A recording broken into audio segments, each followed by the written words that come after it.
Eu sou Vanessa Patriota, Procuradora do Trabalho, Vice-Coordenadora Nacional da Coordenadoria Nacional de Combate às Fraudes nas Relações de Trabalho do Ministério Público do Trabalho. Nesta videoaula de hoje, promovida pela Escola Superior do Ministério Público da União, trataremos da contratação de trabalhadores como pessoa jurídica, chamada pejotização, e da contratação de trabalhadores como autônomos, com foco nas alterações promovidas na CLT e na Lei 6.019 pelas leis 13.429 de 2017 e 13.467 de 2017, a Lei da Reforma Trabalhista. Bom, a denominada pejotização é fraude à relação de emprego. O empregador, ao invés de contratar o empregado com carteira assinada e reconhecer seus direitos trabalhistas, ele simula um contrato com a pessoa jurídica, da qual o trabalhador seja sócio. E, com isso, ele afasta todos os direitos trabalhistas. Esse tipo de irregularidade é comum principalmente nos setores de saúde, informática e em empresas jornalísticas. Ele surgiu principalmente com trabalhadores de alto padrão remuneratório. Então, o empregador, contratante, dizia a esses trabalhadores, olha, vamos simular aqui, você vai criar uma pessoa jurídica, constituir uma pessoa jurídica da qual você seja sócio e eu vou te contratar a tua pessoa jurídica. Com isso, eu posso te oferecer um salário um pouco maior, já que eu estou com a carga tributária menor e não tenho que cumprir todos os direitos trabalhistas. Era mais ou menos essa situação que acontecia. Ocorre que, como todo tipo de fraude, ela tem o condão de se tornar algo estrutural e de se alastrar por todas as categorias, por toda a sociedade, independente do padrão remuneratório. E mais, o tempo mostrou que até mesmo para os trabalhadores com maior padrão remuneratório, esse tipo de contratação nunca compensa os prejuízos decorrentes do afastamento dos direitos trabalhistas. Ao que parece, as alterações recentes promovidas na Lei 6.019, tinham a intenção de facilitar esse engodo, de facilitar essa simulação de um contrato com prestadora de serviços, quando, na realidade, existia um vínculo de emprego. Vejamos o que diz a Lei 6.019 com as alterações recentes. Artigo 4º. Considera-se prestação de serviços a terceiros a transferência feita pela contratante da execução de quaisquer de suas atividades, inclusive sua atividade principal, a pessoa jurídica de direito privado, prestadora de serviços que possua capacidade econômica compatível com sua execução. Só que no parágrafo 2º ela diz, não se configura vínculo empregatício entre trabalhadores ou sócios, vamos focar aqui em sócios, não se configura vínculo empregatício entre os sócios das empresas prestadoras de serviços, qualquer que seja o seu ramo e a empresa contratante. Então, em uma primeira análise, esse parágrafo 2º criaria um instrumento jurídico para favorecer a pejotização. Então, contratando a pessoa jurídica, não haveria vínculo de emprego entre o tomador e o sócio. Bom, mas o primeiro aspecto a inviabilizar essa utilização do contrato de prestação de serviços como instrumento para a pejotização, para a fraude, reside na exigência constante do mesmo artigo de transferência do serviço para a prestadora de serviços. No caso da fraude, da pejotização, a subordinação do trabalhador ela é muito evidente em relação ao tomador de serviços. Não há transferência das atividades para essa PJ contratada. Por outro lado, o contrato de prestação de serviços também fica descaracterizado nas situações em que forem constatados esses pressupostos da relação de emprego com o tomador de serviços, entre o sócio da PJ e o tomador de serviço, em específico, a subordinação. É importante observar que o sócio da pessoa jurídica deve ser um empresário, dessa pessoa jurídica contratada é um empresário, ele não é um empregado. E vamos ver o que é que o Código Civil diz sobre a figura do empregado, do empresário. Artigo 466 do Código Civil. Considera-se empresário quem exerce profissionalmente atividade econômica organizada para a produção ou circulação de bens ou de serviços. Portanto, empresário é quem dirige, em nome próprio, uma atividade econômica, assumindo os riscos do negócio, auferindo lucros ou sofrendo prejuízos. Rubens Requião, ao analisar a figura do empresário, ele diz que há dois elementos inerentes à figura do empresário, a iniciativa e o risco. Vejamos também o que diz a Lei 8.212 sobre o assunto. No artigo 15, ele diz que a empresa é a firma individual ou sociedade que assume o risco de atividade econômica, urbana ou rural, com fins lucrativos ou não, bem como os órgãos e entidades da administração pública direta, indireta e fundacional. E a CLT, no artigo 2º, dispõe que considera-se empregador a empresa individual ou coletiva que, assumindo os riscos da atividade econômica, admite, assalaria e dirige a prestação pessoal de serviços. Portanto, o conceito de empresa pressupõe o exercício de uma atividade econômica organizada. Há indícios, portanto, de fraude à relação de emprego, quando todo equipamento e instrumentos utilizados pelos profissionais contratados através da pessoa jurídica, os sócios da pessoa jurídica, pertencem à tomadora de serviços.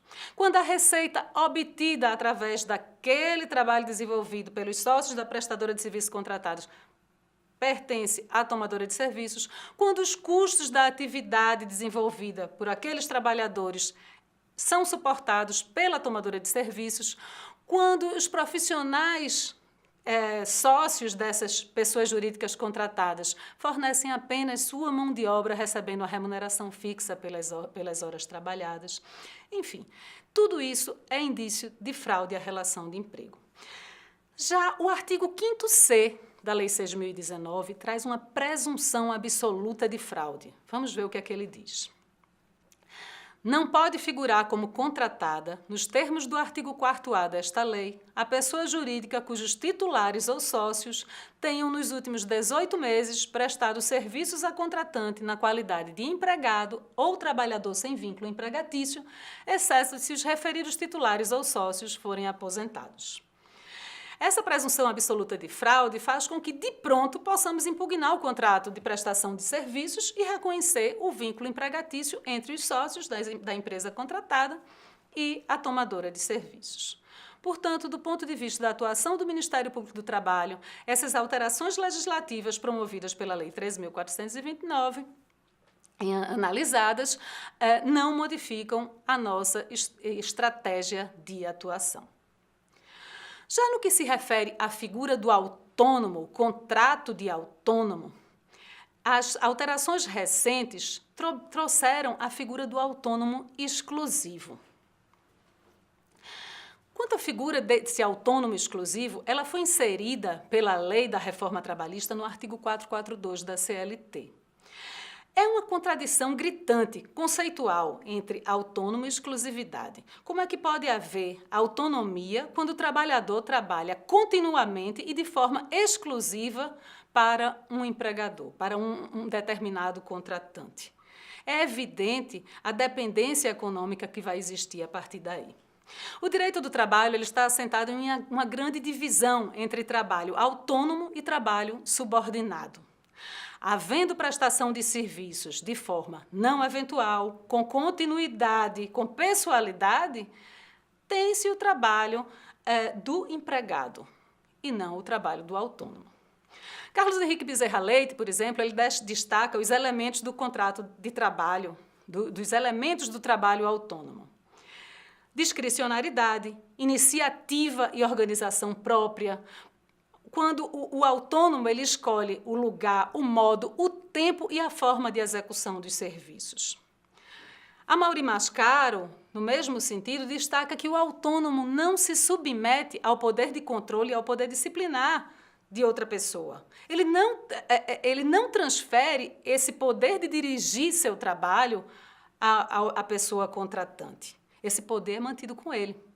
Então, as características inerentes ao trabalho autônomo não se harmonizam com a prestação de serviço em caráter de exclusividade e continuidade, pois implicam o estabelecimento de uma relação de dependência econômica e de inserção do trabalhador na dinâmica empresarial do contratante. E, nesse sentido, como já foi visto na videoaula anterior, o conceito de subordinação evoluiu Nós partimos de um conceito de subordinação clássica, típica do século XIX, quando as ordens emanadas da empresa ficavam mais evidentes, com mais clareza e intensidade, para o conceito atual de subordinação estrutural, subordinação dinâmica, onde o trabalhador está inserido na dinâmica empresarial, mas essas ordens do empregador não são tão evidentes, estando diluídas, rarefeitas, diluídas entre códigos de conduta, manuais de procedimento, estabelecimento de metas e objetivos.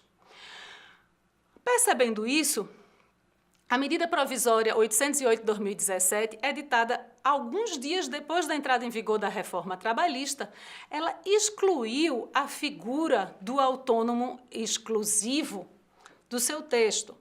Ela veda a criação, o estabelecimento de uma cláusula no contrato de trabalho com o autônomo, no contrato do autônomo, que estabeleça essa exclusividade. No entanto, essa alteração não teve nenhuma importância prática, porque, no final das contas, continuou sendo permitido que não houvesse essa cláusula de exclusividade, mas que o trabalhador trabalhasse de forma exclusiva para aquele contratante. Vamos ver como ficou, então, o artigo 442 da CLT com essa alteração promovida pela reforma trabalhista. Diz ele, a contratação do autônomo, cumpridas por este todas as formalidades legais, de forma contínua ou não, afasta a qualidade de empregado prevista no artigo 3º desta consolidação. O parágrafo 1º diz que é vedada a celebração de cláusula de exclusividade no contrato previsto no caput. Mas o parágrafo 2º diz que não caracteriza a qualidade de empregado prevista no artigo 3º o fato de o autônomo prestar serviços a apenas um tomador de serviços. No entanto, o parágrafo 6º dispõe que, presente a subordinação jurídica, será reconhecido o vínculo empregatício. Portanto, o que vale aí é o princípio da primazia da realidade. Se o intuito inicial dessa medida provisória foi tornar mais mascarado, menos evidente essa intenção de possibilitar a fraude à relação de emprego com a contratação de um suposto autônomo, tirando essa possibilidade de cláusula de exclusividade, ela manteve de todo jeito essa possibilidade de se manter o trabalhador trabalhando exclusivamente para o empregador, desde que não existisse essa cláusula prevista no contrato. Só que, como a gente sabe, no direito do trabalho vigora o princípio da primazia da realidade. Não importa o que está no papel, importa a realidade dos fatos. O empregado não deixa de ser empregado porque foi firmado um contrato de autônomo ou um contrato com pessoa jurídica. Se estiverem presentes os pressupostos da relação de emprego, ele será considerado empregado, será reconhecido o vínculo empregatício. O que diz se o empregado é empregado ou autônomo é a forma pela qual o serviço é prestado. Em síntese, se o trabalho é prestado com pessoalidade, habitualidade, não eventualidade, subordinação, reconhece-se o vínculo de emprego. Então, embora nos pareça claro que o artigo 442b da CLT foi aprovado com o propósito de criar mais um instrumento que favoreça o mascaramento da relação de emprego, é preciso lembrar que normas parecidas com essa já foram inseridas na CLT e a doutrina e a jurisprudência trataram de mostrar que eram apenas para facilitar esse mascaramento da relação de emprego e que elas não vigoram se estiverem presentes os pressupostos dessa relação. Foi o caso, por exemplo, da inserção do parágrafo único, lá na década de 90, no artigo 442, que dizia que não cria vínculo de emprego entre o cooperado e o tomador de serviço da cooperativa. Ora, a doutrina e a jurisprudência entenderam que, de fato, não cria se de fato for um empregado. Mas se estiverem presentes as características, se de fato for um cooperado, mas se estiverem presentes os pressupostos da relação de emprego, será, sim, reconhecido o vínculo. Então, para finalizar, é importante dizer que foi alardeado fortemente pelos defensores da reforma trabalhista que ela viria para gerar emprego, trazer segurança jurídica, diminuir as desigualdades sociais. Mas as experiências de outros países que desenvolveram, que adotaram legislações como esta, mostram que isso não acontece. Segundo dados divulgados pelo Ministério do Trabalho do México, após a regulamentação da terceirização no país, as taxas de desemprego não diminuíram. Ao contrário, aumentou o trabalho precário e aumentaram as taxas de desemprego.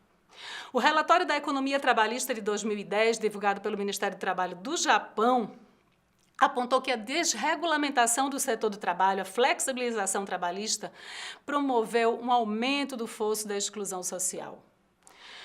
Não diminuiu as taxas de desemprego. Inclusive, nesse relatório do próprio Estado do Japão, é apontada a necessidade de o Estado investir na segurança, na estabilização econômica, para que os empresários possam investir também na capacitação de empregados diretamente contratados, afastando a contratação de terceirizados. Portanto, o que gera emprego é a demanda por bens e serviços, não é a redução de direitos trabalhistas. Nenhum empresário em sã consciência vai contratar mais simplesmente porque o salário está menor. Ele vai contratar mais se houver necessidade de aumento de sua produção, se a sociedade estiver demandando bens e serviços. Se não houver essa demanda, ele não vai contratar mais. E a sociedade, se tiver com poder aquisitivo menor, porque foi diminuído o salário, foi aumentada a precarização das condições de trabalho, ela não vai ter condições de demandar mais bens e serviços. Então, o empresário não vai dizer, olha, eu não preciso produzir mais, mas eu vou contratar mais gente porque o salário está mais baixo. Isso não vai acontecer. Ele só contrata mais com o aumento da produção. Do mesmo modo, como é que se pensa em segurança jurídica diante de tantas inconsistências teóricas da lei, de tantas más técnicas legislativas, de tantas inconstitucionalidades? Não vamos ter mais segurança jurídica. Então é importante que o trabalhador se organize, se mobilize, porque o jogo não acabou. Como diz um pensador, na vida, ao contrário do xadrez, o jogo continua após o xeque-mate. Muito obrigada.